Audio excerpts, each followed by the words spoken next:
One of the factors that we're constantly searching for amongst the thousands of markets across Australia is change. We're on the lookout every day for locations where the performance of the property market is set to go to another level because of major changes in the local economy. Sometimes we surprise people by recommending areas that have a poor track record on capital growth. But essentially, we don't care about the past when we're choosing locations to recommend. We're interested only in the future. When we find a location where a major program of infrastructure development is underway, or there's a big change in the local economy, and we feel confident that this will generate elevated demand for real estate in the area, we don't care if that location has delivered minimal growth in the past 10 years. Our process, fundamentally, is about the future. So let me illustrate the point with some case studies. In the July 2020 edition of our most popular report, the National Top 10 Best Buys report, we listed the Sunshine Coast in Queensland as our #1 pick in the nation. Now, with the benefit of hindsight, it may appear to be a case of the bleeding obvious, but at that time it was quite different. No one wanted to buy Sunshine Coast real estate back then because its track record on capital growth was terrible. At that time, the long-term capital growth rates of most suburbs ranged from 1% per year to 3% per year. And a 10-year growth average of 3% a year means it would take 24 years for property values to double. And property buyers want much better than that. In the iconic suburb of Twin Waters, the median house price had dropped 13% in the previous 12 months, and the long-term growth average was just 2% a year. The vacancy rate for Mooloolaba at that time was above 3%. The precinct around Kawana and Manyama was 3.5%, and Noosa, the vacancy rate was above 6%. Now, why would anybody want to buy there in 2020? You would have to be mad, right? But anyone who did follow our recommendation and bought on the Sunshine Coast in 2020 would have experienced in the next 3 years some of the most spectacular capital growth anywhere in Australia.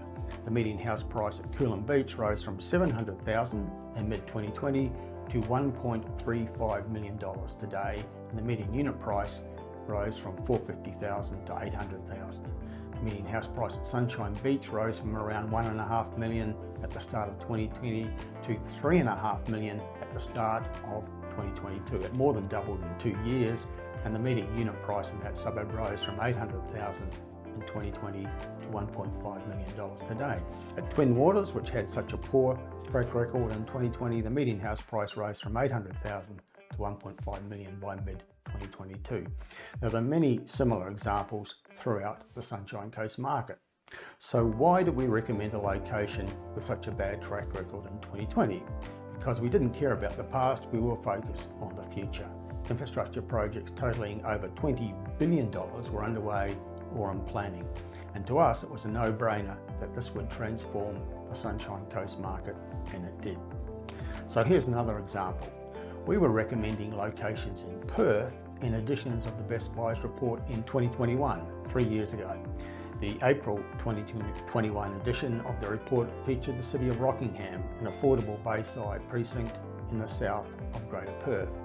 At that time, most suburbs of Rockingham had long-term growth averages of -1% or -2% per year. In other words, prices were lower in 2021 than they were 10 years earlier. So why on earth would anyone recommend a location where property owners had lost money for the previous decade? The answer is we could see the change coming in that location and in Perth generally. In the suburb of Golden Bay, the long-term capital growth average in early 2021 was -2% per year. The median house price then was $330,000, and today it's $515,000. It's risen almost 60% in 3 years. At Port Kennedy, it's gone from $350,000 to $550,000. There's been a similar outcome for every suburb in the city of Rockingham in the past 3 years. But at the time we recommended it, these locations had capital growth records that were amongst the worst in the nation. Now here's the key thing. Most real estate investors would rather buy in an area where prices have grown 50 or 60% in the past 2 or 3 years than buy in an area where prices have shown little growth recently. There are far more people wanting to buy in Perth now at the peak of the boom than there were in 2021 before the boom started. Now this makes little sense to the team at Hotspotting. We would rather buy in a location with strong future growth credentials when that market is down than when it's at its peak. But many investors, it seems, need the apparent security provided by recent high growth. And that attitude, we believe, shows a lack of understanding of real estate fundamentals and dynamics. So here's the key learning from this. Do not let a poor track record prevent you from buying in an area that has future growth potential. The past is often irrelevant. What matters is the future.